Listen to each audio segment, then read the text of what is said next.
Hi there folks, welcome to RRTV's live coverage of the ANZCAR Thursday Night Thunder Series, coming to you live from Charlotte Motor Speedway. And your commentary team tonight is myself, Bernie Wiemers, and I have Steve Hoppett, the voice of ANZCAR, in with me. So welcome, Steve. Another season of Thursday Night Thunder about to kick off, mate. Oh, it all winds up and gets started now, Bernie. G'day to you, g'day viewers. Round one, season 2 for 2018. And this should be huge. We've got a big field out there tonight, Bernie. Yeah, absolutely massive field. 38 cars have joined the action tonight, and it's going to go off like, I don't know, something anyway. Like a NASCAR exploding at the back straight of Talladega. Yeah, that's what I was thinking. I'm just having a look at the moment. The guys are out there doing their final practice. Qualifying starts here tonight, folks, at 9 p.m. in roughly 6 minutes' time. But from what I heard, the trucks on Monday night, that was quite a good turnout as well, Steve. Yeah, that was round 2. We've had 2 very good rounds. A young guy up and coming has just burst onto the scene out of nowhere. Just trying to think of his name. Braden Bull, I think his name is. And he's actually taken the win in both of those rounds. So just straight out of the blue, and he's just taken the series by the scruff of the neck so far. Fantastic. And of course that was round 2 this week, I think, from what I understand. We had round 2 at Pocono this Monday just gone, and the first round I think was, I'm trying to remember, Charlotte, I think, actually. Yeah, it started on the 4th of the 6th at Charlotte Motor Speedway, and then we had Pocono, but we're like 1 week behind the Xfinity boys. They're down here at Charlotte this fortnight, and in 2 weeks' time they'll be at Pocono for the 70-lap race. As we see the 911 there getting a little bit loose. Don't know what the track's like, Steve. What was it like? You're at Pocono anyway, so it doesn't matter. I thought the track conditions and the surface were quite good at both Charlotte and Pocono. The tricky triangle, as it's known. It was difficult running, big fields. I think there was something like over 30 cars at Charlotte, and I think we had about 25 or something for round 2 at Pocono. And they're a big field, and if you didn't have your qualifying hat on and your head was in the right place, it was very easy to start at the back of the field, which is what some of the guys elected to do at Pocono. We had about half the field not qualifying. Okay. And I've already heard one of our drivers tonight, that Sam DeVentia, he is not going to qualify. He's elected to do just that and start at the back of the field, and just as he gets up to speed. So that's one driver we can expect to see up the back there. I don't know what it would be like at the back of a field this size. From what I can tell, though, is a lot of guys are having trouble with their cars being loose, especially off turn 4. So that could spell trouble for a few of them here tonight. Oh, look, what you got to keep in mind, Bernie, this season we have an influx of drivers from the truck season, like the previous truck season. Guys who were given the invitation to step up to the Xfinity cars and advance, and I think pretty much all of them, bar one, actually took the opportunity to do so. I think there was only one person that elected to stay in trucks because they enjoy driving that vehicle. And so we've got guys like Nicholas Walsh, Nick Shields, Jackson Callow. Look, there's an entire spread of guys, which explains the number of vehicles in tonight. It's a huge field, and quite a few of these guys have come from the truck series. They've proven themselves there, and they're looking at accepting the challenge and taking it up to the experienced guys in the Xfinity cars. And they're just looking forward to having some good racing and improving upon their racecraft and stuff by racing against these guys at the next level. Yeah, fantastic, and hopefully they'll all come to the party and have a great night of racing. I see Bob King's out there. We normally see Bob in the dirt side of things. It's good to see him in the Super Speedway NASCAR, I guess you could say, racing on the asphalt. We'll see how that translates. See Daniel Stevens in the 66 sporting a new paint job as well, and he's 11th fastest in practice at the moment. But I'm just having a look. Hayden Dodman, he's the fastest in practice. Yeah, that's not bad work from Hayden. I wasn't actually aware he was going to be racing in this series, but there you go. He's out there and he's taken the top time, provisional pole. Look, the MFR team cars, middle finger racing cars, and the Riley Curtis Design Motorsport vehicles, all sporting brand new liveries as of tonight. Sorry, what was that? I was having a read of the commentary. Someone's sporting new livery? Riley Curtis Design RCD Motorsport. All four cars are sporting a brand new livery. There's Edward Foster in his. All four cars, brand new livery, as well as all the middle finger MFR team racing cars, all in a new livery. As of tonight, brand spanking new, haven't been run anywhere else until now. Fantastic. We'll see Danny G there from MFR sporting one of those liveries, and I tell you what, they look great. I love the Riley Curtis ones as well. They look like they're ready for action as we see a car blowing up back there on the back straight, and they escape. We had a bit of a heads up here from Dave Douglas. He's basically said the setup is loose tonight. Expect to see some spins, and we've already seen that in practice, so it's going to be mighty interesting. But we're coming down now to qualifying, folks. They have 3 laps and 10 minutes to do those laps in. They'll get 2 flying laps. As far as the race goes tonight, 100 laps, no fast repairs, no unlimited incidents, and I think we're going to see a few safety cars come out tonight. I've got a feeling we will, Bernie. The simple fact of the matter is that it's a big field, and you can't have close to 40 cars without expecting that there's going to be some issues, especially with at least a third of the field being new to the series. As I was saying about the number of guys coming up from the trucks, we've got a lot of guys who, although they're used to running with each other, not in these vehicles and not in Thunder. So hopefully the occasion won't get to too many people. They're all excited about being here.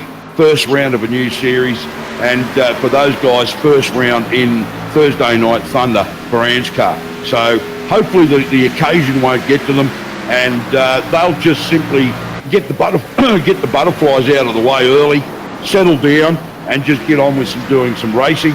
They'll be racing against a lot of the same names and the guys that they're used to racing against. It's just a matter of being a completely different vehicle. And they've also got to keep in mind that there's the more experienced guys in amongst them as well as ahead of them. Yeah, that's right. And just look at the, coming up to speed with the series. We can have a look at Tristan Yelland at the moment getting loose off that final corner. We've seen a few get stuck there. That will not count for his lap. So at the moment, James Foster, it's great to see James back out there having a run this season. He's the fastest, 28.880. Joshua Carroll-Walden was second fastest. He's pushed down to 4th. That's how quickly things are changing here, because Matt Clowett, he's just snapped pole position, or snatched it away. Oh, yeah, now Dodman's actually pushed his way back to the top. As soon as Clowett took it, Dodman took it back. So they must have both been out on track on an absolute flyer at the same time.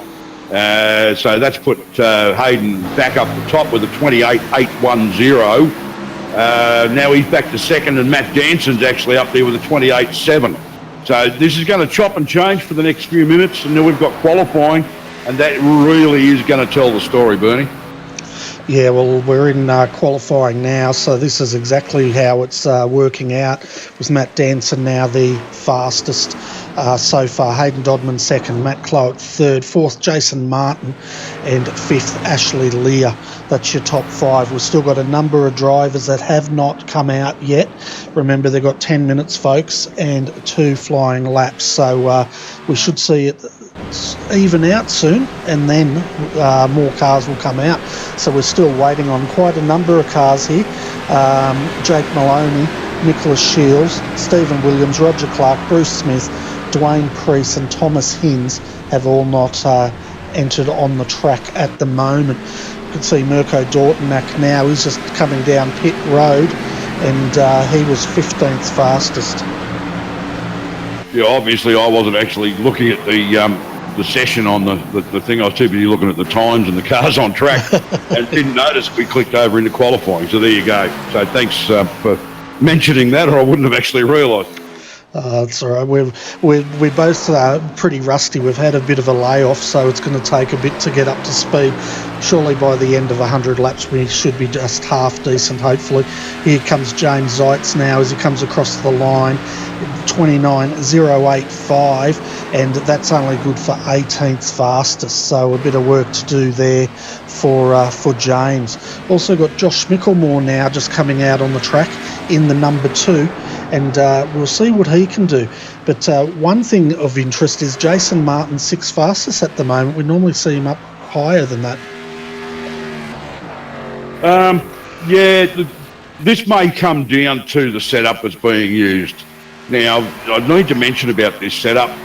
With the changes in iRacing and the updates and stuff lately, it turns out that with these updates, previous setups just don't work. Of course, setups work if you've actually created it from scratch. But with the updates, a lot of people have been caught out, and not the least of which are people in this ANZCAR series.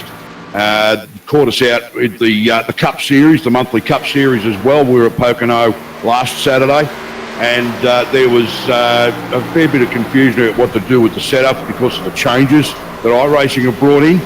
Now, the setup that these guys are using tonight, remembering this is a fixed setup series, so ANZCAR is providing the setup because there isn't one from iRacing for this track. Incredible, yep. Unbelievable, absolutely. Something that iRacing obviously have just not given any thought to whatsoever, because there was no real setup for it. So one of the ANZCAR admins, Roger Clark, who's out there racing, he actually has put quite a bit of work in on a baseline setup and turned it into something that's raceable. And the one that he had, he wasn't quite happy with on a long run, so he's done some more work. They've got more turn in, and it's better for the long run and those long green periods that we're hoping to get.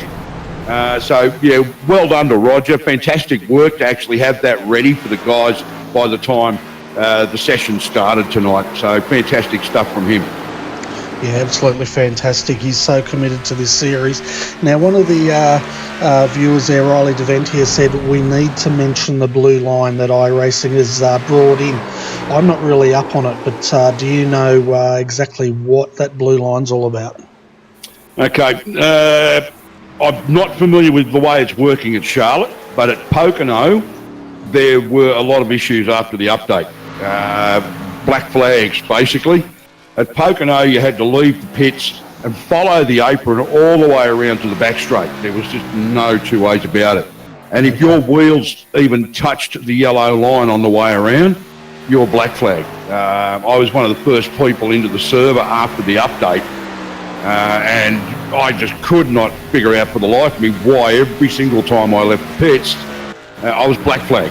Now, what it turned out to be that you had to completely follow the apron around and cross the blue line past the blue cone, and then put the foot down.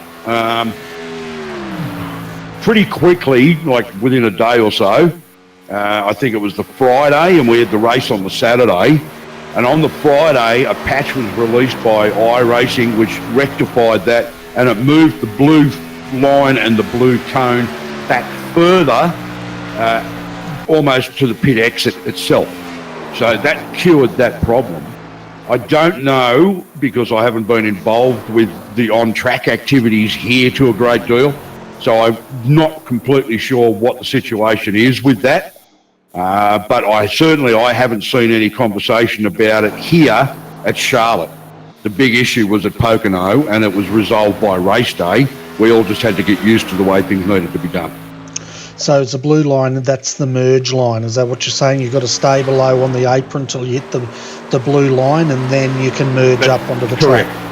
Okay. Yeah, you can't enter the track until you've crossed the blue line past the blue cone. The blue cone sits on one end of the blue line, and I believe if you actually try to enter the track before you've crossed that blue line, you will be black flagged and have to do a drive through. Okay, yeah.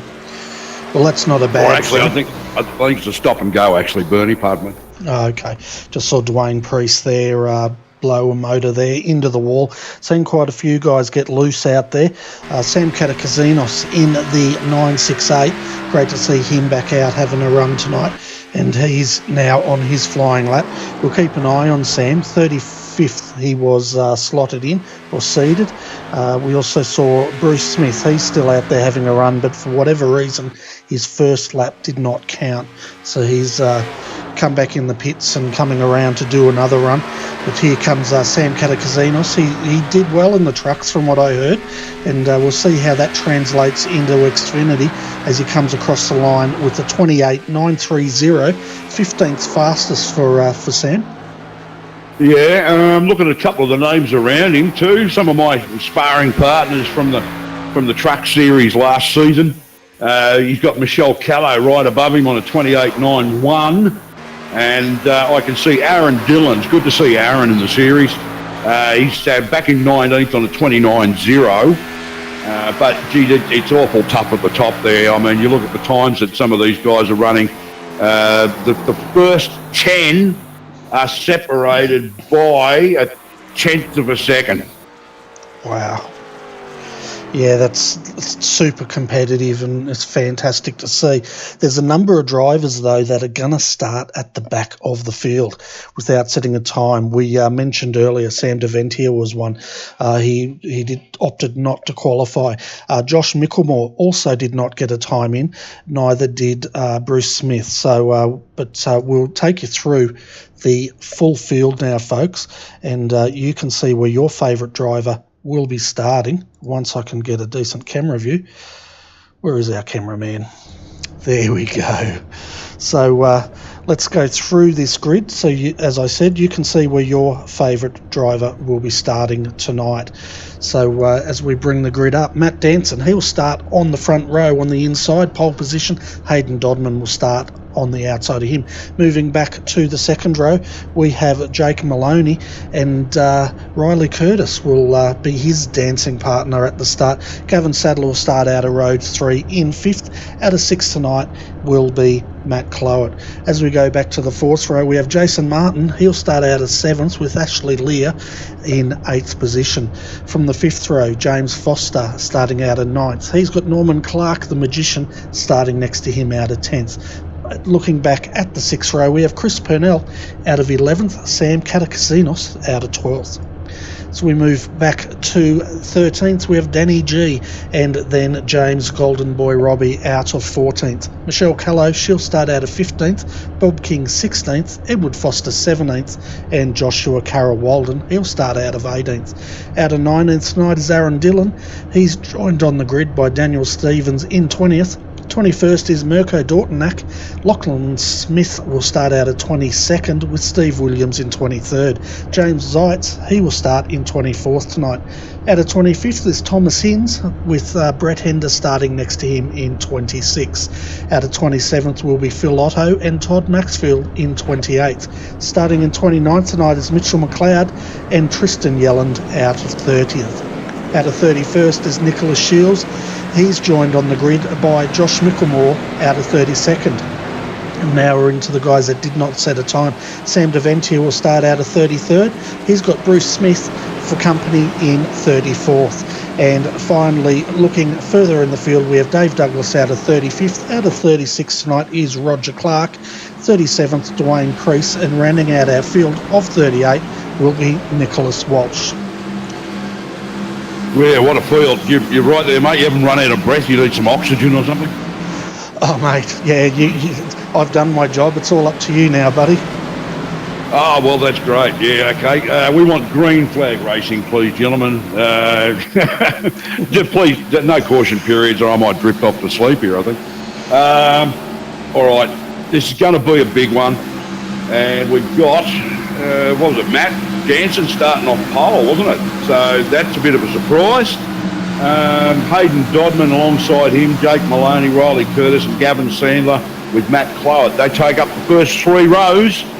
I can see Jason Martin a little bit further back there as they gun it, and they're off and running.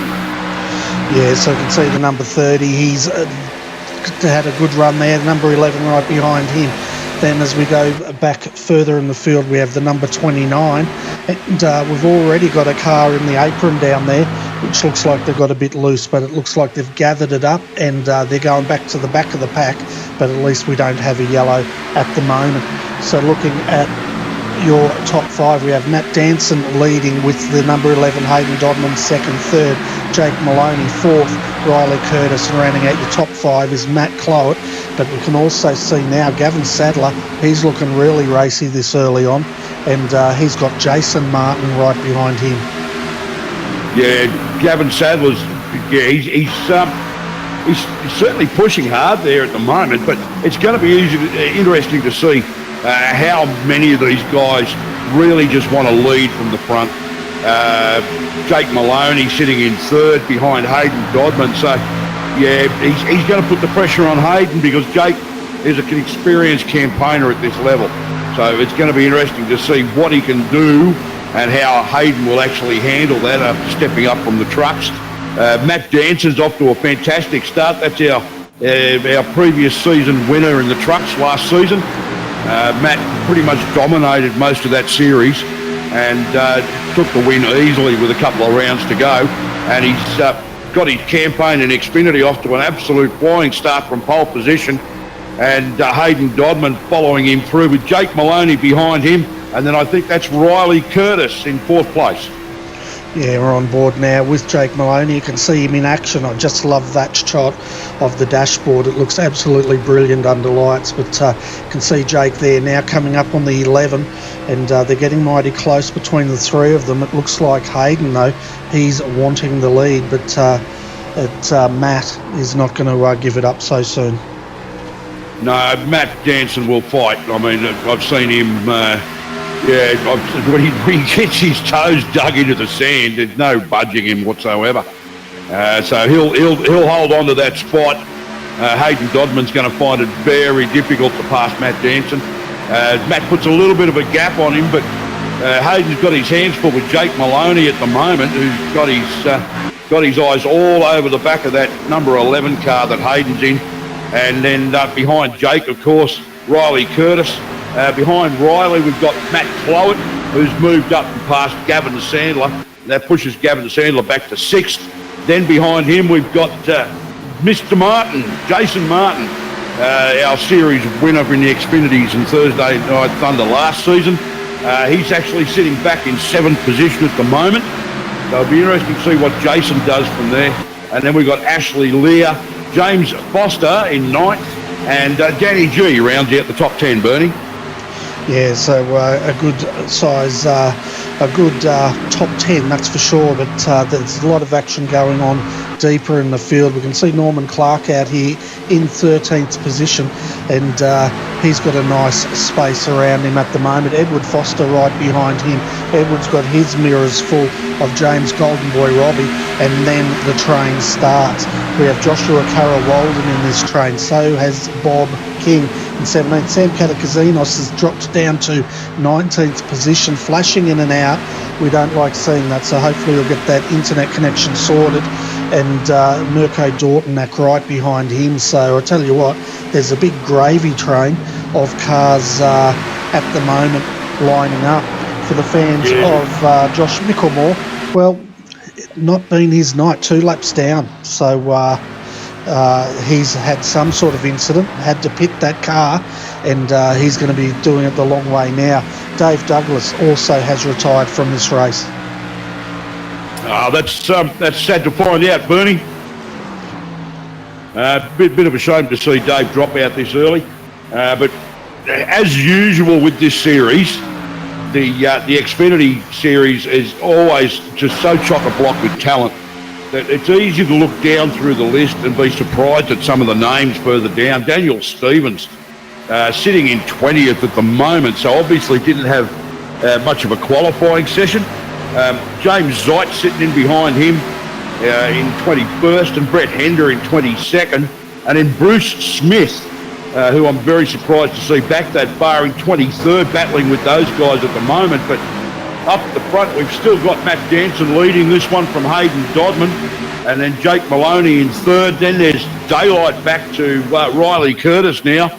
There's a big gap there back to Riley in fourth, and then Matt Clowett and Gavin Sandlip sitting back there behind him in fifth and sixth.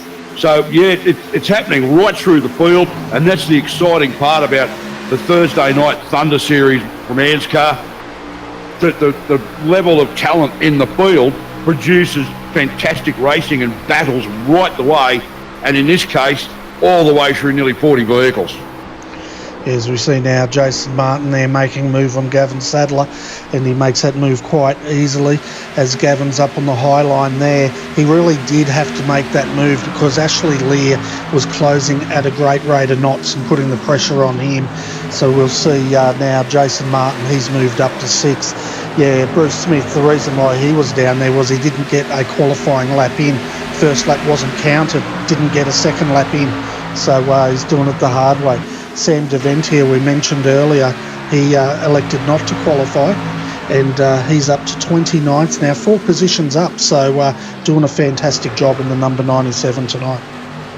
Yeah, there's a few car lengths in between Hayden Dodman and Jake Maloney at the moment, and I think Jake got a little bit loose actually, coming through a couple of the turns, and that's actually cost him a bit of speed. Now he's playing catch up to get back up onto the back of that number 11 car of Hayden Dodman, who's still trying to chase down Matt Danson.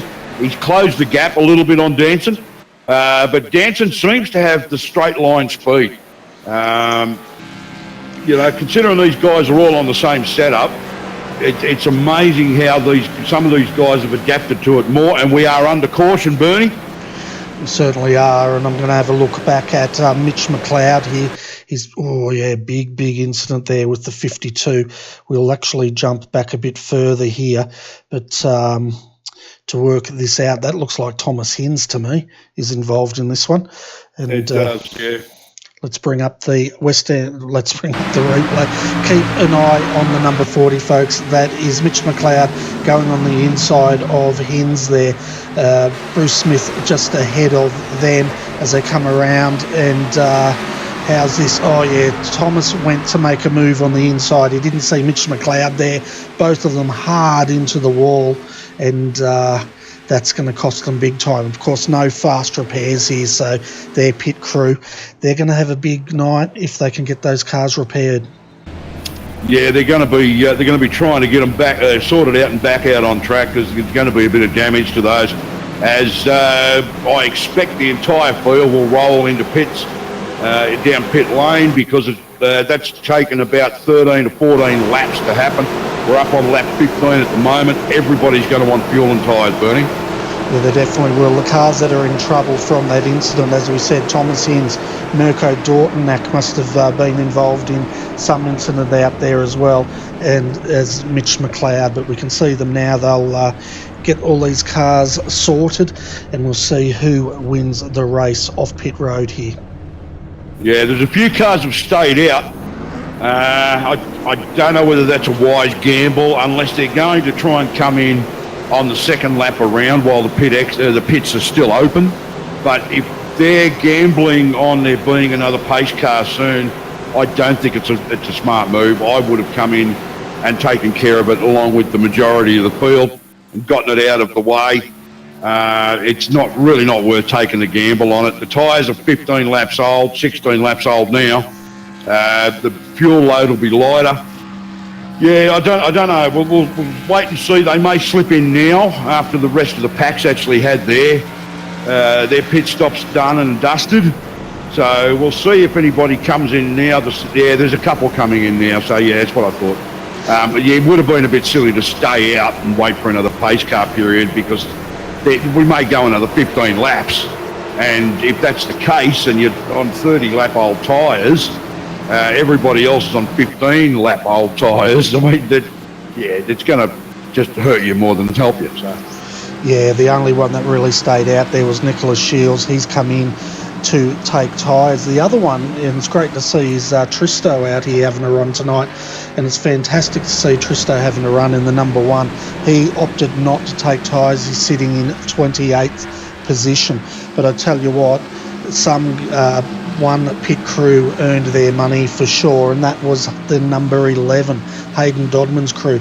They jumped Matt Danson in the pit lane. They will be starting out of first position. Jake Maloney, he will start in third.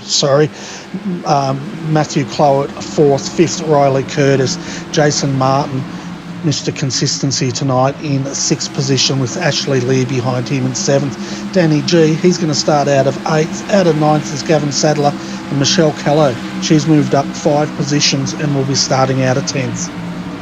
Yeah, look, Hayden will lead us away. Matt Danson be alongside of him in second off this restart. But I can tell you, I know who it is that's hungry to lead this, and lead this very, very soon. And that's the number 29 of Jake Maloney. Jake is going to want to get past those two newcomers to the series in front of him. Also 54 of Matt Clowett sitting up there, and he'll start off the restart behind Matt Danson.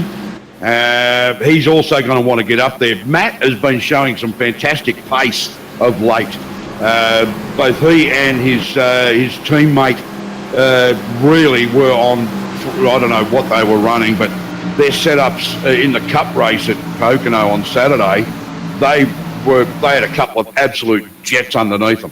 And Matt really showed some pace, and he's going to want to lead this as well. But Jake Maloney, I just get the impression Jake will really push to get past Hayden Dodman and lead this one, and we know Jake can do the long run on tyres. So that's going to be interesting, with Jason Martin in behind Matt Clowett on the outside.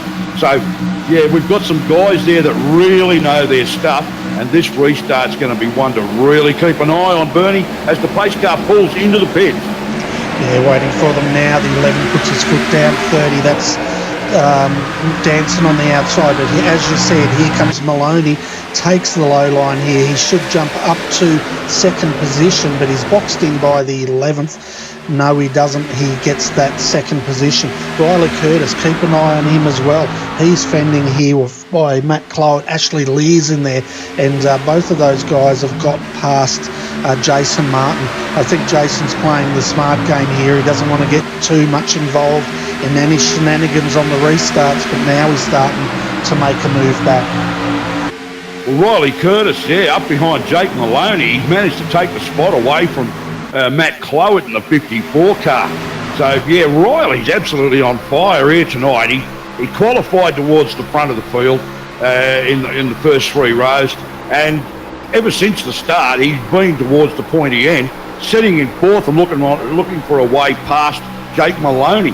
I can't believe that such a gap opened up between Matt Danson and Jake Maloney at the moment either. Bernie, I mean, Hayden Dodman and Matt Danson have really taken this race by the scruff of the neck, absolutely ringing it to death. And these experienced Xfinity guys behind them absolutely pushing to just try and keep up with them, let alone anything else. You've got to wonder whether the two guys at the front are going to burn their tyres out, and that's what the experienced guys are waiting for. Yeah, and that's exactly what we've seen in the previous season, didn't we? some of the other guys go out hard, burn their tyres up and drop back through the field, that's generally when people like Jason Martin, Riley Curtis, Matt Clough, that's when they capitalise and their experience comes through. So we'll keep an eye on how this unfolds, folks. 22, very impressed so far that we've only had one safety car, knock on wood, and the guys seem to have got their head around the loose conditions on these cars tonight. There goes Jake Maloney. Yeah, Maloney down there, number 29 on the inside. Let's see if he can do it. Doesn't look like he's going to make it this time. Matt Danson, he's got that car hooked up and that's a high line, and he says, no, you don't. Yeah, Danson's going to make him work for it. There's no two ways about it. But look, there's an absolute flock of experienced guys sitting in behind the youthful enthusiasm of first and second place at the moment, being Hayden Dodman in number 11 and Matt Danson in number 30. Supreme effort, but that looked like Danson might have given Hayden Dodman a little bit of a touch-up in the rear. And yeah, he's sorted it back out now. Dodman looked like he lost a bit of pace there and dropped down the track a bit. Matt Danson's all over the back of him now, and that's actually brought Jake Maloney, Matt Clough and Jason Martin a bit closer to them. But yep, there's that gap that opens up again. I'm not quite sure what's happening there, but these guys, they'll wait, they'll play the long game. It's lap 25 of 100. There's 75 laps to go. And the guys are sitting in from second place onwards. They were here last year. They know how this works. And we've got something happening in the background, but there's no caution. Okay, I'm not sure what that was. Now we're under caution. We'll jump back and find out what that was about. But I tell you what, one thing, Jake Maloney, he dropped about 2 positions there, so he'll be quite happy with a yellow coming out. Just trying to jump back here, folks, to work out. It was towards the back of the field there, Bernie. I saw right up the back there was one or two cars on the apron, and there was smoke. That's all I could see in the distance. Okay, I'm having a look at Mirko's car. Let's see, Tristan Yelland. I'm just trying to, let's see if I can go back and find it here in our telemetry. Yeah, so we sit behind the pace car at the moment. I think it was Tristo. Yeah, this is actually... Yeah, sorry, go ahead. Sorry, I think it might have been Tristo. We're going to go back and have a look at the number 1 here on the replay here, folks, see if we can work out what brought this yellow out. But I'm only going back to him because he's the only one with an off-track. So we'll find out if this is what brought it out. If he did come off here, he's done it all by himself because there's no one around him at all. Yeah, I'm not really sure what happened. All I saw was 1 or 2 cars down on the apron, and there was smoke in the air. But it was a long way back, so it was the length of the back straight, so I couldn't even see who it was or what. I don't even recall what colour the car was. So obviously, Tristo may have just gotten loose and then recovered it, but because of the way it's happened, it's just triggered the caution flag. So that's given the guys a chance to pit, and that's really done a huge favour. Danson has actually managed to jump Dodman coming out of the pits, so he'll take first place back. And then Dodman in behind him. Matt Clough's come out in third. Well, actually, they'll line up with a couple of cars ahead of them that didn't pit. It's only been about, 12 laps or so since the last, since we went green last time after the last caution period. It was only been about 12, maybe 11 laps. So the tyres probably got a fair bit of life in them. Some of the guys are obviously expecting to get a bit more out of those. That's car 33, and I'm trying to see who that is at the moment.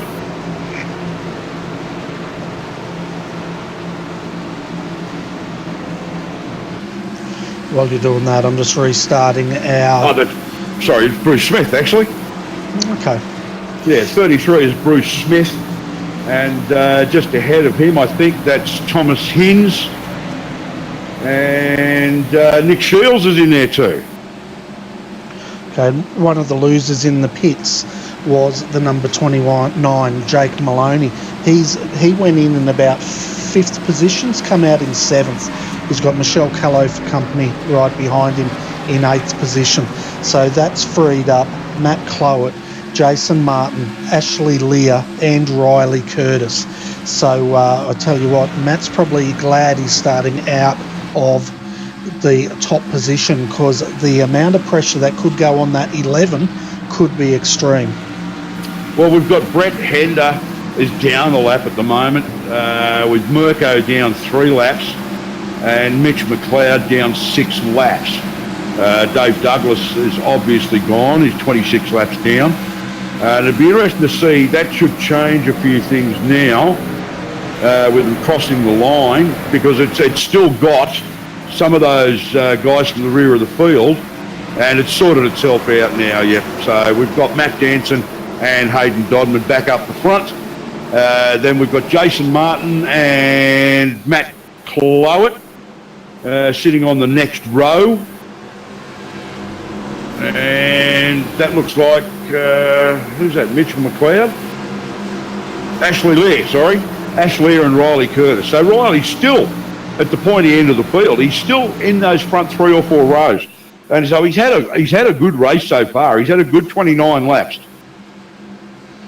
Yeah, he's looking really racy, isn't he? And it's definitely showing. And as I was saying, these guys now are ahead of Jake Maloney. So they will be putting the pressure on the number 11 and the number 30 just ahead of them. Pace car lights are out at the moment, folks. We will go racing. Matt Danson, he will have control of this field as the pace car comes in now, waiting for Matt Danson to make the move here. He does. Does he? Now he makes the move, but keep an eye on the 54. He's got a good start. The 11, not so good, and that's boxed in the 21. That's Jason Martin on the high side. He's trying to go 3 wide here. That's not going to work for him. But look at Matt Clowett. All of a sudden, awesome start up to 2nd position, pushing the 11 down to 2nd. Now let's see what these boys can do. Now they're up the pointy end. Is the 30 going to run away from them or not? As the 11 now just checks up, because he nearly got in the back of the 54, but here comes the 21 on the outside. That's Jason Martin making a move up to 3rd position. It's all going off at the moment. Jason Martin was waiting for, Bernie.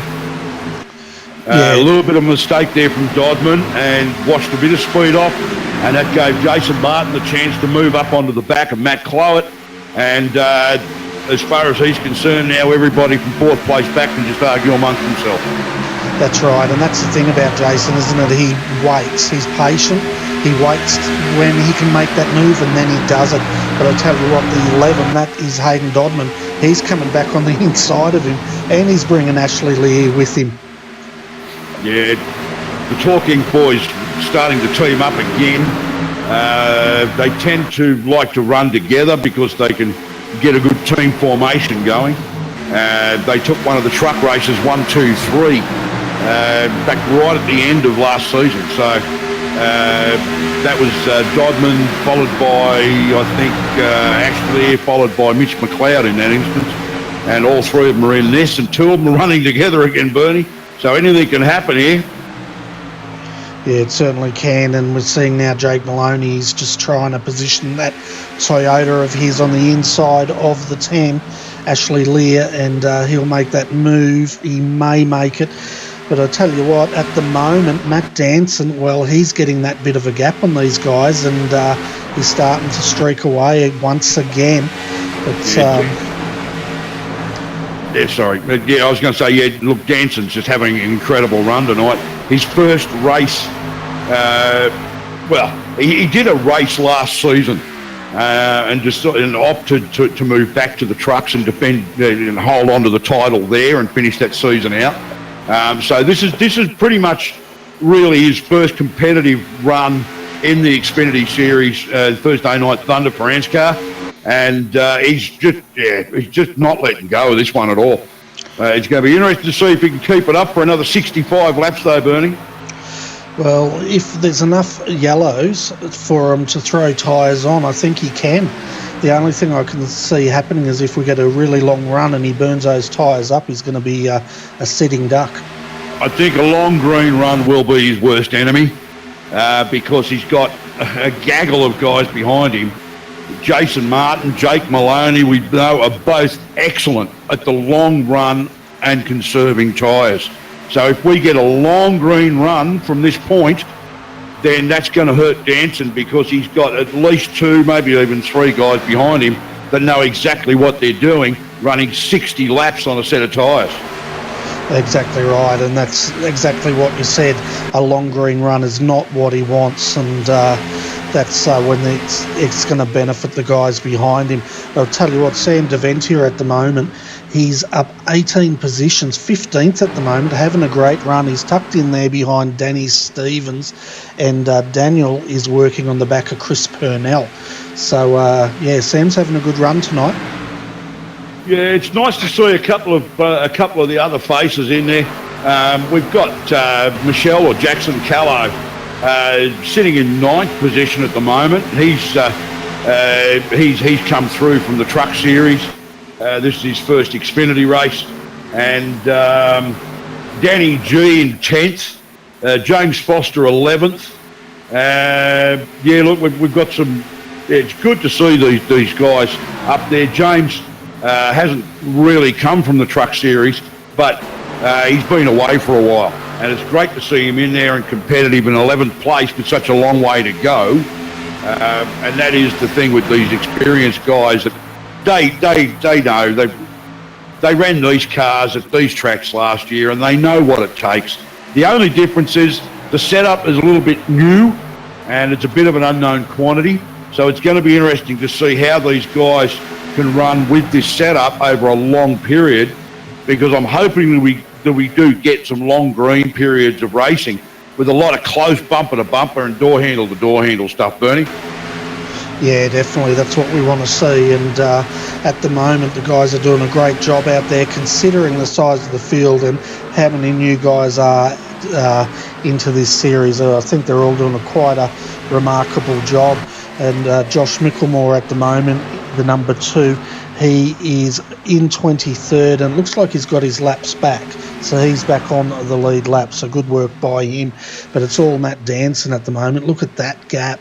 It's if we bring up the battle pack, it'll give you the live gap there. 1 second. Doesn't sound like a lot, but in this style of racing, it's a mile, isn't it? It is. A second in NASCAR is like 5 seconds in road racing. I mean, it's tough to make that up, because no matter how hard you push, the guy in front of you has only got to push just as hard to maintain the gap. And at least in road racing, you've got more of a chance of somebody making a bit of a faux pas. But Danson is now coming up on lap traffic, so it's going to be interesting to see how that affects him. And I'm trying to see who that lap traffic might be, actually. Yeah, I'm just trying to get a wide shot here and see if we can get a look at that. I think it's Edward Foster. It definitely looked like Edward, didn't it? And Edward's... It looked like Edward's new paint job, and he's 7 laps down. So he's obviously had a real issue there at some point and had a bit of a spell in the pits, Bernie. Yeah, it's definitely Edward Foster there. We just had a close-up of his car as he's now diving back into the pits to get that repaired. So I'd say Edward may have been, just guessing, may have been one of the guys that brought out that yellow. Interesting, He pulled down on the apron there, let them through by the looks of it, and now he's back up on the main part of the circuit. No, he didn't. Okay, the car itself, he feels okay. He may not have the speed to compete. So he's just getting out of the way, because he can see it's Danson coming up on him, and he knows that there's about another 36 of them behind him. And so he's just getting out of the way so he doesn't interfere with their race. Edward will be hoping that with 56 laps to go, that he gets a chance to pick up a couple of those laps again as a lucky dog, or just through the course of the race somehow. But with 7 laps down, it's going to be a big ask the way some of these guys are running. Danson's still got this race by the scruff of the neck. He's coming up on 2 or 3 more of those back markers, those cars that are a lap or 2 down. So this is going to actually affect Matt Danson's race. I've got a feeling this may even play into the hands the guys sitting in behind him waiting for a chance, and that would be Hayden Dodman, Jason Martin, Jake Maloney and Ashley Lear making up the remainder of that top 5, and then you've just got a pile of guys in behind them. So going to be interesting from this point on with slower traffic and lap traffic getting in the way. It'd be interesting to see how Danson goes with it, but it's now what are we up to, lap 46, so we're getting up to about 20, well, we're past the 20 lap mark since the last caution period, I think, aren't we? Yeah, we are, and that gap's moved out to 1.4 seconds. Having a bit further back, we saw some of the guys deeper in the pack while you're talking there. They went 3 wide down the back straight. Chris Purnell, he almost spun it, and he had to take to the apron and get that car into the pit road and nearly lost it. But we can see Sam Deventia at the moment on screen. He's right up behind Roger Clark now, and Sam's up to 11th. He has James Zeitz in the 19 behind him as Sam now makes a move on Roger, and we're under yellow. Yeah, there's a black and blue car coming up off the apron onto the track, so I'm not sure what's happened there.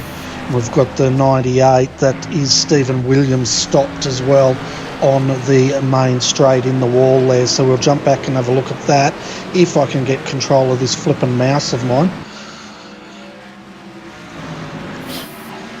Yeah, Stephen Williams it was, got a bit loose into the wall, and obviously he's lost control of that, and it's triggered the caution. So some of the guys will take the chance. It's been quite some time since new tyres went on, and some of the guys actually missed putting tyres on in the last one. They only got fuel. So a fresh set of rubber on some of these cars is going to be a very welcome thing. Oh, just having a look at that. The 98 actually got into the 16. 16 turned down on him. That's what's brought him around, and he took to the infield, got it straightened up, and then he lost it under when he gassed it up there and put it into the wall. That's what brought it out. I'm just having a look who the 16 was and who was involved in that. That was Todd Maxfield. Okay, Todd Maxfield, who's come up from the truck series,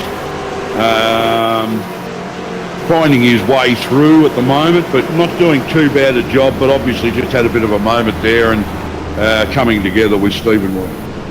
Yeah, it's easy to do, isn't it, these cars? Oh, yeah.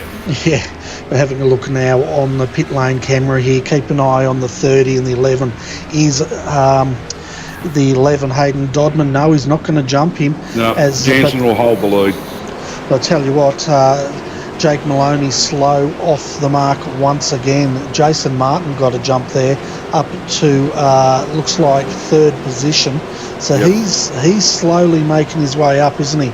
And he's going to be a factor. Halfway here now, folks, 50 laps down. Oh, Jason will be loving this. I mean, he's having to really fight to do what he wants to do in this one. But at the same time, Jason's probably playing the long game. We are now halfway through. We're officially, this is the midway mark of the race. There are 50 laps to go. They're coming back out to behind the pace car. And everybody should at least be on fresh rubber and all fueled up.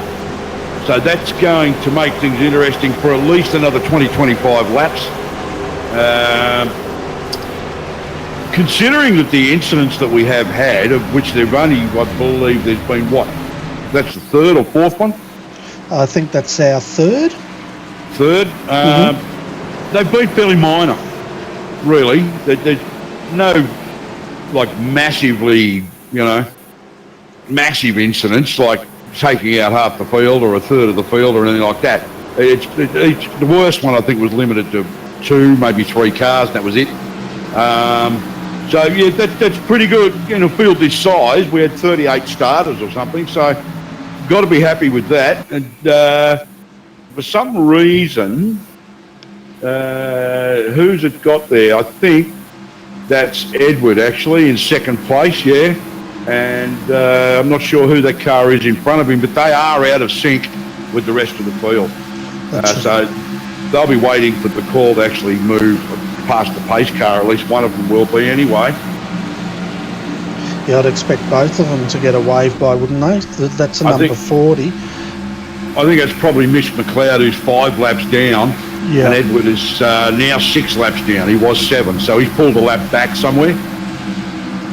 Yeah, now, what do they do here? If they're in front of the leader, yes, they're going to get the wave by. That's what I thought. They're getting the wave by, yeah. Yeah, so let's have a look at your top 10, folks, as this is cleansed. So we've got Hayden, Matt Danson. He will have control of this field with the 11.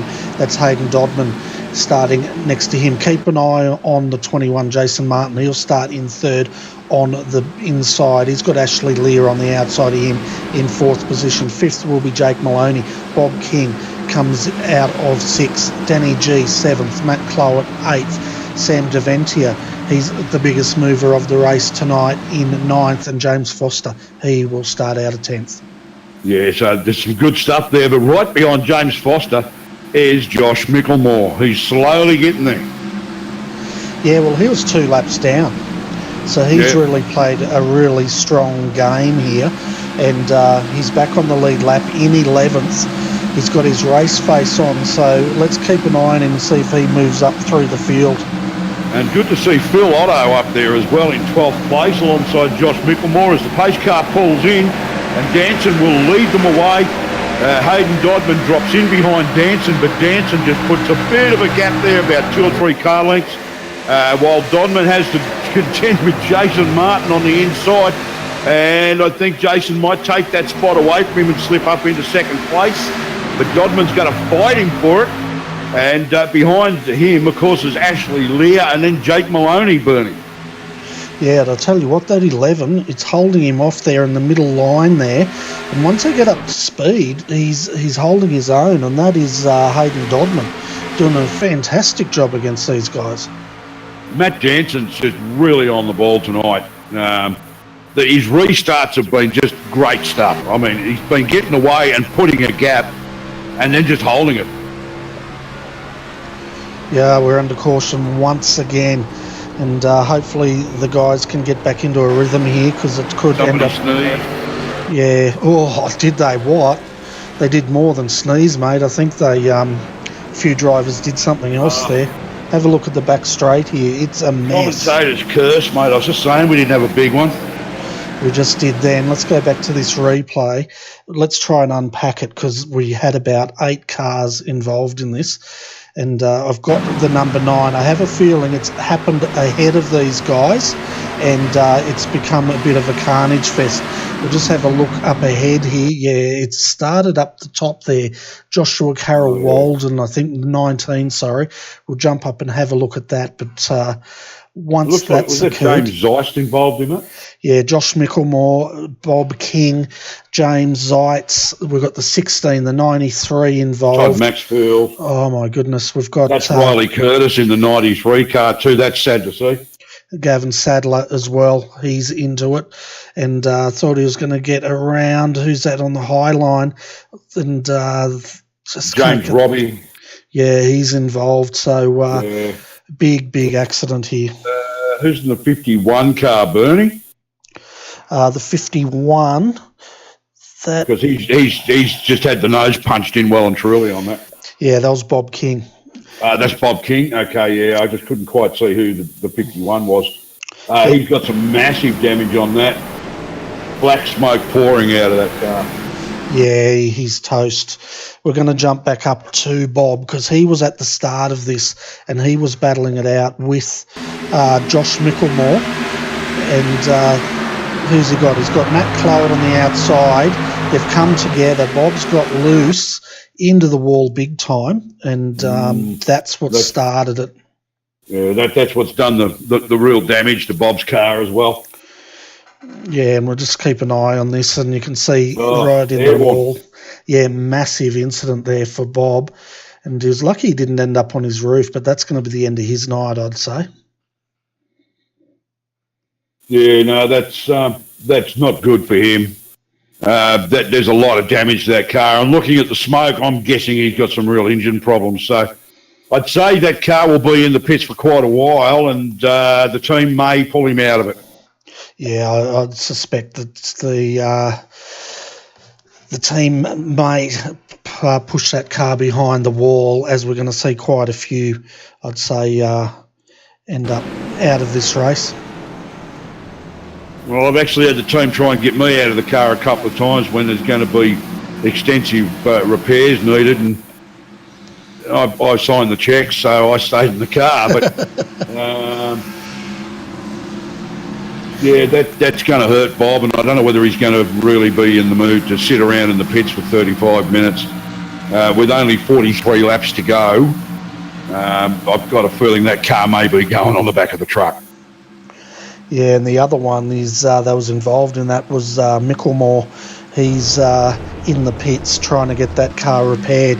Hard blow for him too. 2 laps down, gets back on the lead lap in the top, 14 he was, and him and Bob got together. Having a look at that was a racing incident. They just got into him coming off the exit there, which unsettled Bob, and that started that chain reaction. But of course, in NASCAR, the speeds these boys are doing, you don't have time to react.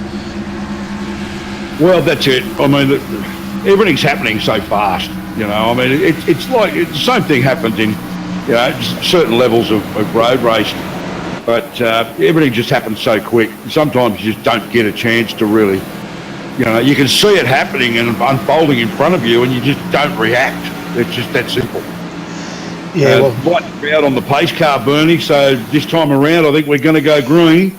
We'll see if Matt Jansen can get another good start away from the restart, like he has been all night long. But he's again got Hayden Dodman on the outside of him. But he's got Jason Martin, who's known to be a good starter, sitting in behind him. And I think, is that Matt Clowett next to Jason Martin? No, it's Ashley Lear, sorry. Yes, it's going to be interesting. I was going to say, I'll say it next time, because we're about to go green now, and we'll be back racing here. 43 laps remaining of this race, folks, so we're getting to the business end. Yeah, this is going to be very interesting. I'm just taking a look back through the field at some of these guys to see who we've actually still got running. Bob's gone down 2 laps now, so not quite sure what's happening there. Bruce Smith we've got all the way back in 24th, but he's now only 1 lap down. He's just plodding away, and he's picking up a lap, and he's picking up a lap. And with 41 laps to go, I expect to see Bruce Smith back on the lead lap at some point, Bernie. Yeah, because he's definitely got the pace, hasn't he? Oh, he has. I mean, you never write off Bruce Smith. No, that's exactly right. And at the moment, though, it's between the 30 and the 11, but I have a feeling the 21, he's biding his time, and he's going to pounce at some point. Oh, Jason Martin, yeah, absolutely. I mean, you can tell. I mean, he's like a cobra that's sort of sprung back into position. He's just waiting for the chance to strike. Exactly right. And the guys in front of him are running as fast as they can to try to stop that bite. But we're going to ride with Jason on the restart here, folks, so you can just see what happens here. From the driver's perspective, waiting now on the green. It's the 30's playing games there. He backed them up a little bit. Oh, Dodman's got a good start. He's side by side with Danson. Yeah, Danson was trying to back him up there. Yeah, Jason Martin's not letting Matt Danson get away, but Danson has actually managed to pull back into the lead. So he's again gotten a good restart, and he needed it there because everybody was all over the back of him. So if he'd gotten a poor restart there, he could have dropped back 10 or 12 positions, but he didn't. And he's put a couple of car lengths on Hayden Dodman, who's now managed to put a couple of car lengths on Jason Martin. Yeah, we're under yellow again. Joshua Carroll Walden was involved in this one. Just jumping back to the restart here to have a look. Keep an eye on the 35. And, the number 1, number 33, that's Bruce Smith up into the wall. Oh, yeah, went off the back there. And then the number 1, even though we're under yellow, tagged the 35 and turned him. That was Tristo. That's Tristo. He's tagged Joshua Carroll Walden. That happened under the caution, did it? Well, I'm not sure if it was under the caution, but the incident happened mid-corner back there. On the restart, yeah. Yeah, that's a shame. Bruce Smith in the wall. Did Bruce go into the wall to avoid the accident or something, did he? Or did he trigger it? Or? No, we'll go back and have another look at Bruce Smith here, and not sure if have you got Mixer up there so you can see the replay? Yeah, I've got the replay here. It's just not playing very well for me, so I'm not seeing it as smoothly as I should. Okay, yeah, my whole screen's not playing smoothly at the moment. I'm just trying to get back here to. Okay, so to there we've got Bruce Smith and car 22. Yeah, I'm just going back at the moment, folks. Sorry about this. Every time we do a replay, it plays that silly graphic. It's more exciting than watching the car drive around behind the pace car. Here we go. So we're on to the restart now. Keep an eye on the 33. Number 2, he absolutely blitzed him off the line. But what we want to see is the 33. That is Bruce Smith, the number 1. Yeah. Number 1 came up on him and got in the 62. Mitch McLeod behind him also went into the wall. So it was really triggered with the number 1 and 62 I think Tristo's actually triggered that one. Bit of a shame, but yeah, it's the way it goes, I guess. Yeah, and you can see them up the back there. But then what's happened is there's been another incident on the back straight there where Joshua Carroll Walden's come up and he's got tagged by Tristo, and he found the wall after that as well. Yeah, he's put it into the infield wall. So not sure how much damage Joshua Carroll Walden's carrying on that car now. Things had more hits than Elvis. Yeah, I reckon they're now bringing those cars in for repair. But at the moment, looking at your top 10, nothing's really changed because we've only had half a lap here. But Matt Danson will lead them away once again. Hayden Dodman in the 11. Second, third, Jason Martin. Jake Maloney, he's moved up a couple of positions. He's now starting on the outside of Jason. Ashley Lear, 5th. 6th, Matt Clowett. Danny G, 7th. 8th, James Foster. Sam DeVentia still there in 9th. Thomas Hinds, he's brought that car up to 10th. And Thomas was involved in the first incident, so he's done well to rebound into the top 10. Yeah, absolutely. Just looking at that 35 car of Joshua Carroll Walden sitting in the pits there, I can't really tell about the side panels, but the front and rear on that look extremely second-hand. Yeah, I'm just trying to find him. There's so many cars, it's very different. Here we go. Yeah, it's definitely looking, it's a bit shorter than I remember. Yeah, a little bit shorter and a whole lot less aerodynamic, unfortunately. So he's bringing that car back out to keep it on whatever lap he is on. You can also see Bruce Smith there. His car's looking mighty bent up as well as he rejoins the track. And the last one to come out of pit road is the number 1. I hope he's not going to get a penalty for that. They got me in the trucks in round 1. I did exactly the same thing, exactly the same. Who was that, Bruce Smith? Yeah, I came out of the pits and the pace car was just coming past the pit exit, and I got pinged and got put at I got some sort of penalty saying that I'd actually done an illegal pit exit. It was actually, the pits were open, but I had to actually overtake the pace car to stop getting lapped again. Okay. And I got penalised for it.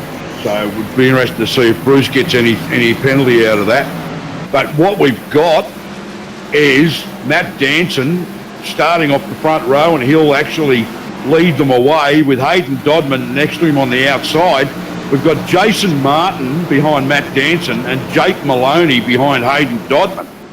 Matt Clowett still sitting up there and very hungry to do something worthwhile with the rest of this race, but Danson gets yet another fantastic restart. Yeah, sorry about that, folks. I was on replay there, but we're back here. Yeah, Danson got a great start, didn't he? About 3 car lengths. But here comes Jake Maloney. He's working the high side there behind the number 11, and the 21 is working the low side. Number 11, that is Hayden Dodman. He's working high, he's working low to cover these boys off, and he's allowed to do that, and that's exactly what he's trying to do. But Jake Maloney now up to third, or is he? Because Jason Martin's not going to let this go. No, he's not going to let it go. He's hanging on. There's still, 33 laps to go. All Jason and Jake have to do is stay with these two and wait for an opportunity. But the problem is that these little gaps continue to open up between first and second and third, and you've got fourth alongside third, and they're 2 to 3 or 4 car lengths behind second place. It makes it very difficult to actually do anything about it when you can't get all over the back of the guy in front of him. But for some reason, somehow, these two, what are effectively Thunder Series rookies, have absolutely dominated this thing from the start. Yeah, they're doing a brilliant job, aren't they? And you can see now, I can't believe it. well, Jake Maloney's now, he's moved up to third, and he's starting to put the pressure on the 11. Let's see if he's got anything for him. But at the moment, no one has been able to match these two as far as the pace has gone. 33 laps remaining, though. The 29-21 may have something that they can pull out of reserve here. Look, I've got to be honest with you. What have we got? 31 laps to go. I see another caution period, at least one, which is going to play into the hands of Danson, at least, if not Dodman as well, because every time there's a pace car, they throw in fresh fuel, they throw in fresh tyres, they go back out and stay at the front. I think the only way that, unless there's unforeseen mishap of some description with a back marker or something unfortunate happens, it's going to be real tough for Jake Maloney and Jason Martin to actually make any ground and get past Dodman and Danson. I hate to say it, but unless we go green all the way, it's going to be real tough, because every time these two go into the pits, they come back out in the lead, and they've got the ammunition they need to keep firing winning shots. Yeah, we're riding with Jake Maloney now. You can see him working that wheel, and you're right, he can hang with them, but they're not getting any more pace out of these cars to make those moves, and that's the way it's been just about for the whole night. And if anything, Dodman and Danson there are just starting to get a bit of a gap working for them. Well, I've got to be honest, it's not what I was expecting. First round of this new season, I expected Danson to put in a decent performance. As I said, I wasn't even aware that Dodman was running in this series, so I didn't know what to expect there. It never crossed my mind. But for Matt Danson and Hayden Dodman to really sit at the front pretty much lap after lap since the start is just exceptional. Danson's really just taken control of this race all the way through. He's just had such a clean, consistent run. Every restart's been a good one. We're under caution, Bernie. Something's gone wrong. Yeah, I'm just having a look at the replay now while you're talking there, and it started up ahead of them. I'm going to go to the 920 because I have a feeling that was Purnell that it started up here, and Hins found the fence after this as well. Just having a look at the slow-mo here, half speed, folks, and we'll see if we can work this one out. So we had the 920, he's come up into the 24 there. I think that was Danny G, which started off the chain reaction. And, Danny G got into Hins after that. Yeah, that's unfortunate. But once again, we get another pace car, another caution, which gives Danson and Dodman the chance to throw on tyres and fuel. Now, the only way I can see them being leapfrogged, so to speak, is if Maloney or Martin don't take tyres, and they just get a real quick fuel stop and out they go. Yeah. If they do a full stop with 4 tyres, Dodman and Danson will lead back out of the pits. How close is this, Bernie? It's a drag race out of the pits. Yeah, the 11 just got him. Dodman's got Danson. Maloney and Martin have gone with them, though. That was very close. Certainly was. Now, the cars that we saw involved in that incident, folks, and I'll list them off in case you're following them. I did see Roger Clark involved heavily in that. He's had both front and rear punched in there. Thomas Hinds was involved. Chris Purnell was involved. The number 24, that was, I think that was Danny G, just off memory. 24 is Danny G, yeah. Yeah, Danny G and Sam Deventia in the 97 got caught up in the tail end of that and found the wall as well as he was trying to get through that gap.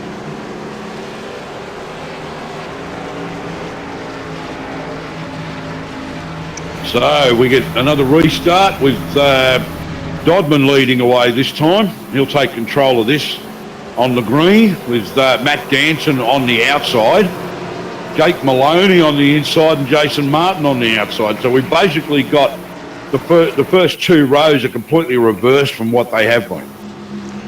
Yeah, before we get down to the business end, a bit of an update on our retirements.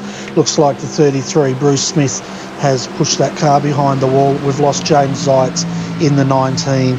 Dave Douglas was the first retirement in the 10. Mitch McLeod in the 40. They're trying to get that car fixed, but I doubt we're going to see that back out again, as well as Bob King. They're trying to turn that car around as well, but I doubt we'll see that by the end of the night either. Yeah, no, that's unfortunate. That's what I said about Bob's car. There was a lot of damage to that car. By the look of the black smoke coming out of it, I was guessing he had a blown engine or serious engine damage at least.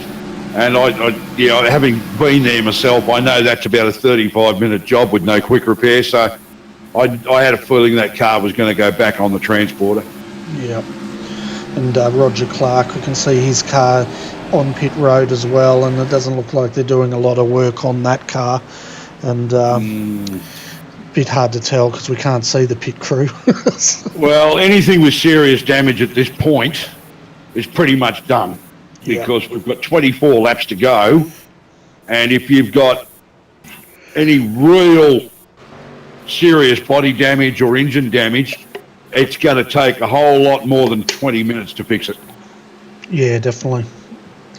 What are they lapping at? 29 seconds a lap, around about 30 seconds a lap. So we're looking at 12 even minutes. with a couple of more precaution periods, we're still looking at 10 to 15 minutes, and any serious damage is going to take longer than that to fix. So, yeah, and I apologise, folks, for the stuttering. It seems to have come back again since the update. Oh my goodness me. But here we go, folks. We're waiting for the restart here. Keep an eye on the 11. That's Hayden Dodman. But the 20th, what's Hayden going to do here? Is he going to go straight up or is he going to try and back him up? Here we go. If I was him, I would have just gone. Keep an eye on that 010 car of Ashley Lear as well. That's Hayden Dodman's teammate. And that inside line is working brilliantly. Back under yellow. And I tell you what, that was lucky for Matt Danson. He was being mobbed. He got back to third. He was about to go back to fourth. That looked like his first poor start of the night, unfortunately. Yeah, so he got out of jail there big time. The racing gods are with him. They certainly are. I can't see who's brought that yellow out, though. Tristo's out there on his own, but I don't think he brought it out. I'm not sure. It's a bit hard to really tell at all, isn't it? Yeah, because it would have come out straight up, possibly before, just after they crossed the start-finish line there. I could go back to the restart and... excuse me, folks. I'm drinking Dr. Pepper, and it's yes. Yeah, I avoided any gassy drinks because last time I was drinking soft drink while I was commentating, it was an absolute disaster for me. It's always a disaster for me, so it doesn't really matter. Let's have a look and see if we can get back to this replay. We're going to go to the wide view here, folks, just to see if we can work out exactly what's brought out this this pace car here. Yeah, because it happened immediately on the restart, so somebody's done something terrible as they've crossed the line, so it's a bit hard to really see what it was. Oh yeah, it was a Sam Catacasinos. Tristo was involved. Yeah. So yeah, they got together just after the line as we predicted. Sammy Bobby, right in the middle of it. Yeah. They might have got startled because Josh blew past them like there was no tomorrow. They were all just coming up to speed, and he had the blowtorch out and was jumping them left, right, and centre there. Well, so obviously no need to pit. I mean, nobody, unless you didn't pit last time around, nobody's going to actually take the pit stop because they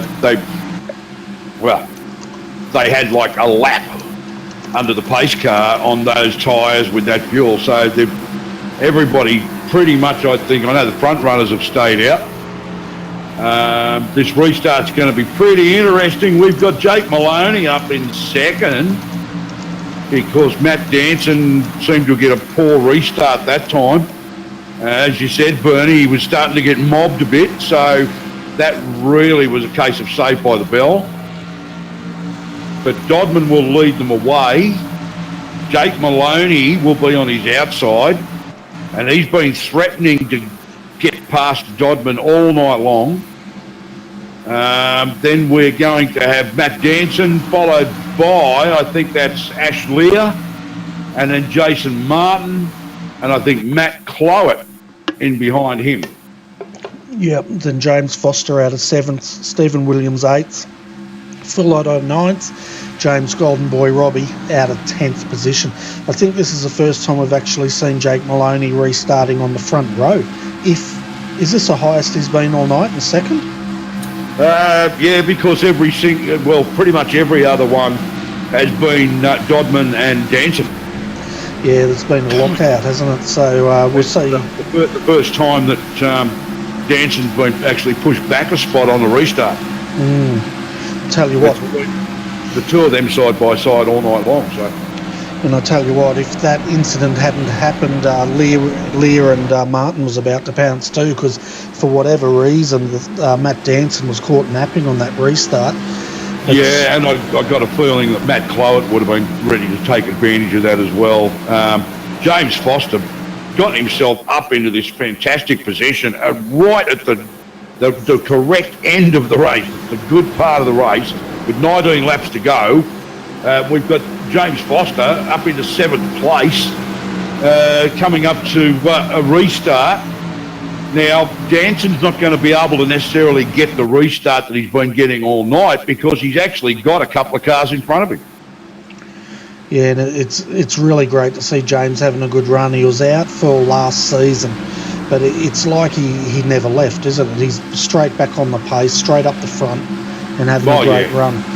Here we go. Absolutely. Pace car lights are about to go out here, and 20 laps remaining. Let's see what the 29 can do. Can Jake Maloney take the 11 on the restart here, Steve? Well, he's going to try, but Dodman hasn't been starting too badly.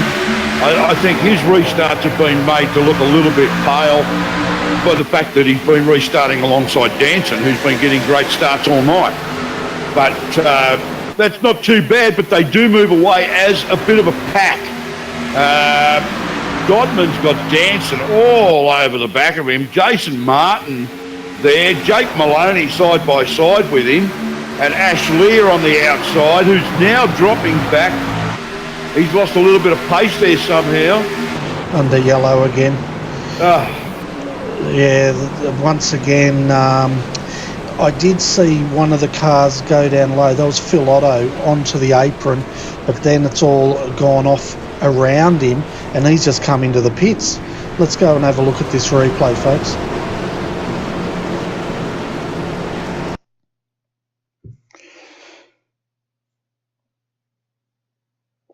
I don't know what's happening back there, Bernie. Are people trying too hard, are they? Record blood.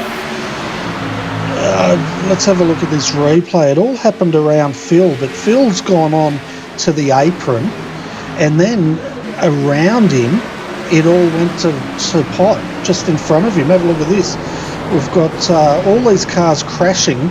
Phil's just down there, bringing the car back into pit lane. Looked like Riley Curtis in amongst that too. Yeah, the 97 was in it. We're going to actually go to Gavin Sadler because he was involved in it. The 043 was involved as well. Let's go back and have another look. I think it could have started with Riley.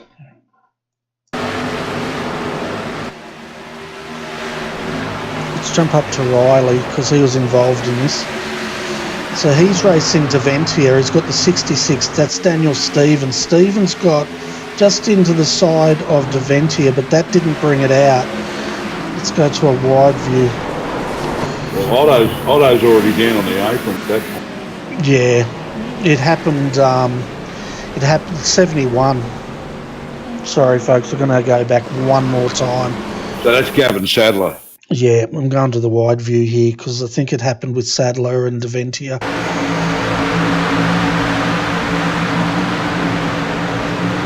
Never apologise for a replay while we're sitting behind the pace car, Bernie. It's all good. I just want to know what's happened back here. I think it's happened in front of Sadler, and it started with there's a pale green car ahead of them, and the pink and black car ahead of them. That's where it started, and it wasn't. Yeah. Can't get the number. Did you get the number? It looked like one of the Riley Curtis cars. Yeah, Was it 93? No, it wasn't. It was a light green car. The 043. No, there's 93. It looked like 0-something 3. I couldn't make it out. Yeah, Nicholas Shields. Nick Shields. Yep. 093, yeah. I'm going back again, folks. Of course. We will resolve this. Yeah, so the 13 got into the 93, and that started that big wreck. The 93 came back down pretty much into the field. He didn't have anywhere to go. It was out of control. Looks like Nick Shields was just a passenger at that stage. Yeah.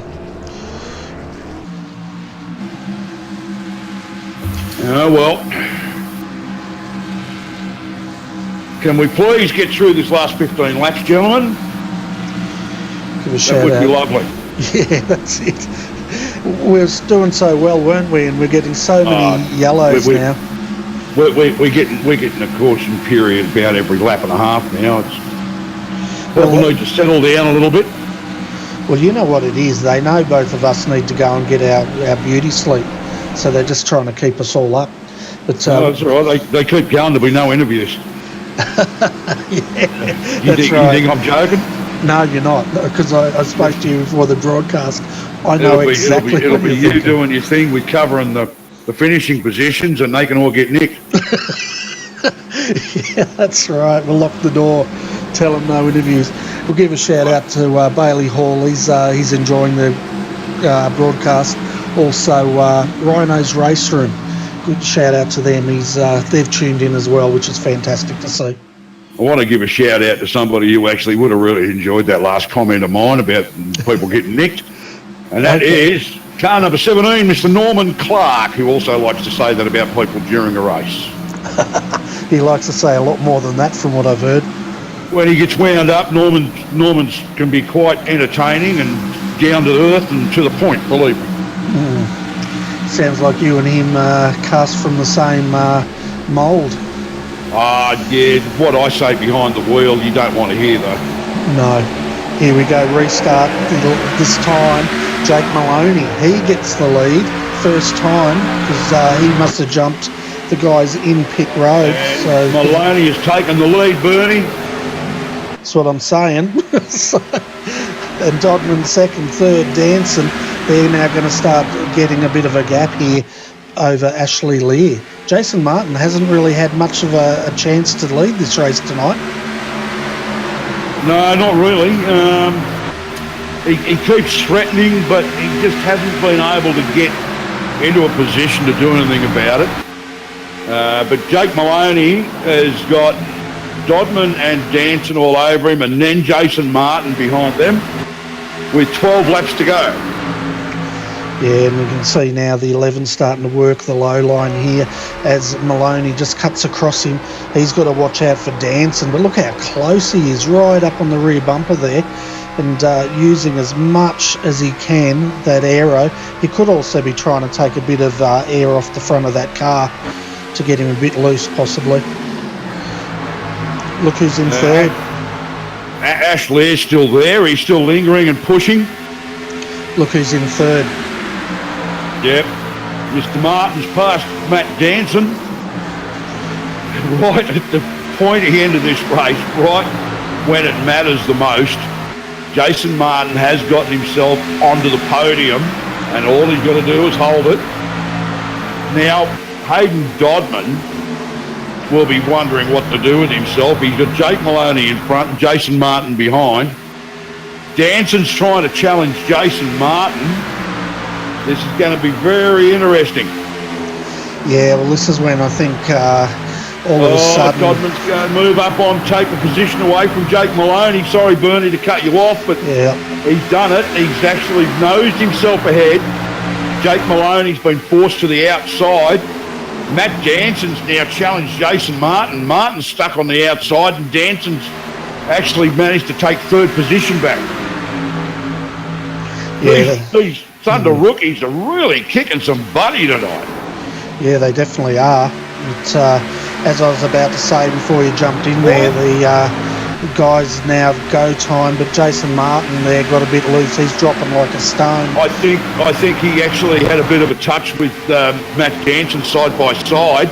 It looked like they may have just lightly come together, and it's just washed a bit of speed off on Jason Martin's car. And that's basically just put paid to his challenge. He's dropped back about 3 positions now, Bernie. Yeah, that's what I was saying once again. But I might just let you call the rest of this race, I think. What on earth? Why are they there?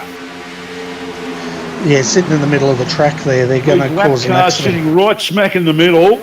I know that they don't have a huge amount of warning, but surely you must know that they're coming up behind. I don't know what display they're running, but that was 2 in a row. That could have been absolutely disastrous for the race leaders.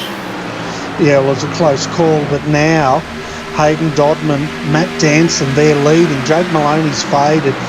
Jason Martin, he got a bit loose there and dropped back. Ashley Lear's in fourth. So all of a sudden, Dodman and Danson are continuing the domination, and 7 laps to go. Oh, absolutely. Yeah, I mean, barring anything that happens, I've got a feeling we're going to end this way. There's too much of a gap. I don't think Jake Maloney's going to be able to challenge. It'll be interesting to see if Danson can actually get back up onto the back of Hayden Dodman or not. But with about 5 laps left to run, I've got a feeling this is how we're going to finish, Bernie. Yeah, and looking at the laps led here, folks, Hayden Dodman, he's in the 11, has led 25 laps. Matt Danson, he led 61 laps in the 30. The 29, Jake Maloney, the only other one to lead a lap, and he's only led 8.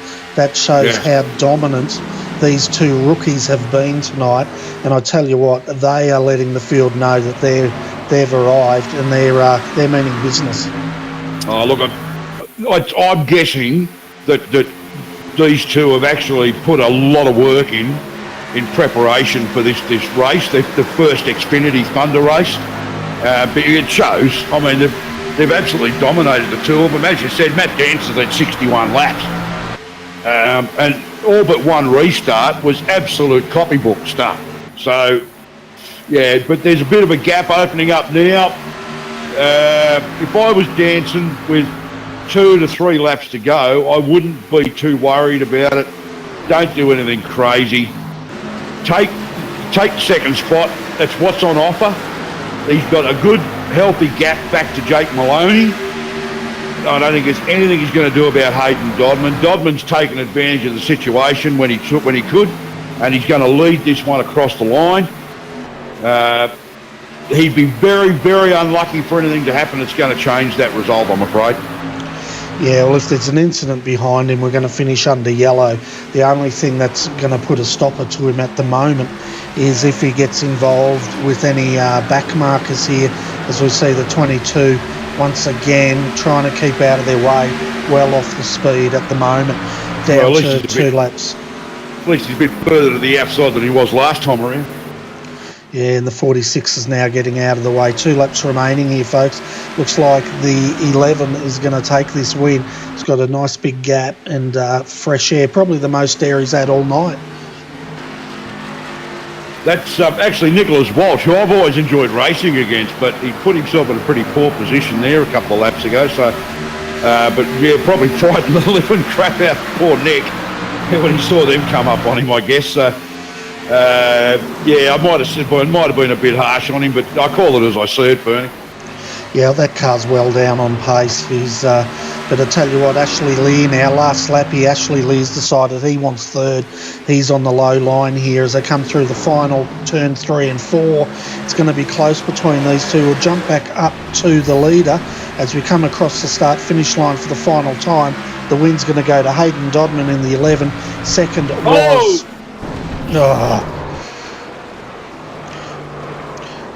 You always scare me.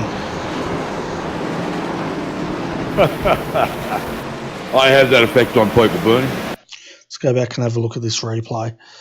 And it all happened. I don't know what looks like Maloney kept that position.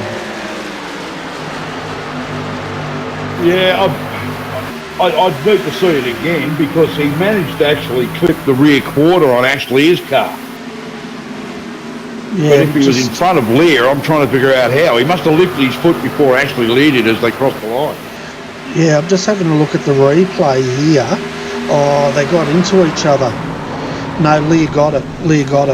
Yeah, Lear got it, yeah. Yeah, right on the line, but they got into each other. That's what brought out the non-yellow. Maloney's giving him a tap as they crossed the line. Yeah. Wow, what a finish. And the 2 rookies fill the first 2 spots. Yeah, it's good, isn't it? Bodes well for the season. It bodes very well for the season. Yet again, we're going to have an absolute corker of a Thursday Night Thunder Xfinity Series at ANZCAR. Fantastic stuff, Bernie. Oh, it certainly is. We're going to see the winner there, Hayden Dodman, doing his burnouts celebration, and well-deserved. And I'll tell you what, these two have done an awesome job. Well, that's 2 out of the 3 Torque Inc. cars that I mentioned before, because these guys are teammates. So Torque Inc. first and third, with Matt Jansen spoiling the party for him in second, after running dominantly most of the night.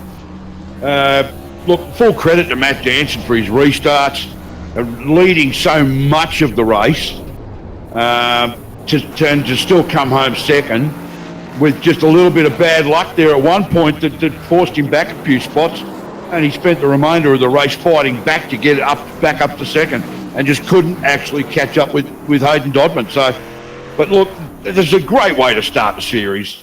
It really is. Oh, it certainly is, and I don't know what the go is with that black smoke. I'm assuming that's engine problems. That's engine. Yeah, that's oil smoke. Okay. I'm just seeing Hayden Dodman, the winner, now going through doing his victory lap, and well-deserved victory lap for sure. But having a look at your final positions here, folks, let's go through them. So Hayden Dodman, he takes the win tonight with Matt Danson finishing in second. Third, Ashley Lear got Jake Maloney right on the line. Fourth, Jake Maloney. Fifth, Matt Clowett. Jason Martin finishes 6th. James Foster, great run, up 2 positions to finish in 7th. Stephen Williams up 15 positions, and he comes home in 8th. Danny G, 9th. 10th, Chris Purnell. James Robbie, 11th. 12th was Riley Curtis. So we move through. Josh Micklemore finishes 13. He was 2 laps down at one point, folks, and he's got back into 13, up 19 positions. Aaron Dillon, 14th. 15th, Phil Otto. He was also up 12 positions. Mirko Dortnack, 16th. Todd Maxfield, 17th. 18th was Tristan Yelland. Sam Deventia comes home in 19th, up 14 from where he started.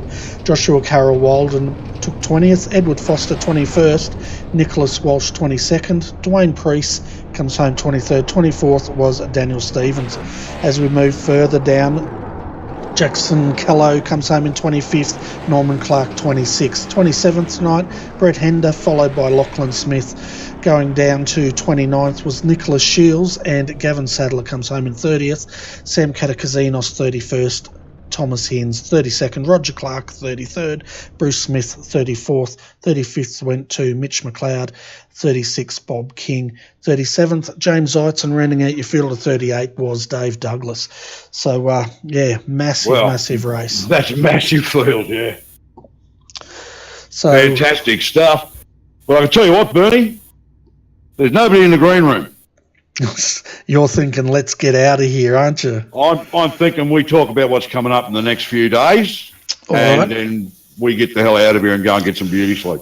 Yeah, so basically what's happening on RRTV in the next few days, folks. Monday night, we will be back with the Monday Truck Series. That'll be a double header, and I'm not going to have any pet problems this time, so we'll go ahead, and we have the double header on the other channel of RRTV will be the Skip Barber Monday Night Lights, and then it's a pretty quiet week after that. The next one will be the Australian Online Supercar Championship and the PCCA, so that'll be their second entertaining stuff. Yeah, that's tomorrow night, sorry. Oh, right, yep. Yeah, tomorrow night. The Porsche is a good fun to watch, Bernie. Yeah, so tomorrow night's the final round of the Porsche Carrera Cup, and that starts at 8:15 p.m. Straight after that will be the Australian Online Supercar Championship, and that is all going off at Canadian Tire Motorsport Park. Monday night. Motorsport, yeah, good stuff. Monday night, we have, as I said, the Skip Barber Monday Night Lights. We'll also have the ANZCAR Truck Series. From Michigan. They will be done parallel. And then Friday night will be the last broadcast of the Australian Online Supercar Championship to end the week out, and that will be a retro Bathurst 650 race. We've also got the FNRC final round coming up. I'm not sure when that is scheduled, but hopefully it's this Saturday night or next Saturday night to round off a week of racing here on RRTV. Yeah, it looks fantastic stuff. I'm actually looking forward to Monday night, the 2-miler at Michigan. That's going to be interesting. Beautiful track. Not an easy track by any stretch of the imagination. You don't get your line right there. Your tyres are stuffed, and so are you. So it's going to be interesting to see what happens there. But once again, I'm expecting another good-sized field. We've had big fields in the truck series the last couple of Mondays, the first 2 rounds. I don't see Michigan on Monday night being any different. And with it being streamed on RRTV, and I believe, although I'll be in the truck, so you'll actually have a couple of the other ANZCAR admins to deal with in the commentary box. Yeah, I think it'll be Edward Foster and Roger Clark. Yeah, it'll be 2 out of the 3 at least, no matter who it is that makes it. That's exactly. But I think it'll be Roger and Edward. Danny might even decide to. I don't know. We'll see how it goes. But that's going to be fantastic stuff, and it'll be another big field. So that's going to be a great race. See if young Braden Ballas can actually make it 3 from 3, since he's won the first 2 rounds. Yeah, definitely. I'm looking forward to it and seeing if he can do that. But we've got no one in the green room, folks. So I'm thinking, I think we hit the credits and run while the going's good. What do you think, Steve? I'm already out the door, mate. Yeah, I can hear it slamming. All right, folks. Well, thanks for joining us tonight. I hope you've enjoyed the coverage of the ANZCAR Thursday Night Thunder. There was a bumper field, bumper action, and hopefully we'll have your company again tomorrow night for the PCCA and the AOSC. But until then, folks, have a great Friday, and thanks for joining us. On behalf of Steve Hoppert, I'm Bernie Weemers, and we'll say good night. Good night.